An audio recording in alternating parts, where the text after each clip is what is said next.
সাগৰ নদী শ্ৰীমন্ত শংকৰে পাৰ ভাঙি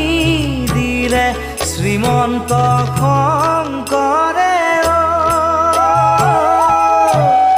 পাৰ ভাঙি দিলে বহে ব্ৰহ্মাণ্ড কভেদি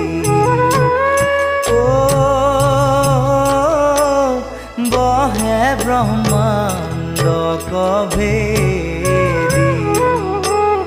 গোবিন্দৰ প্ৰেম অমৃতৰ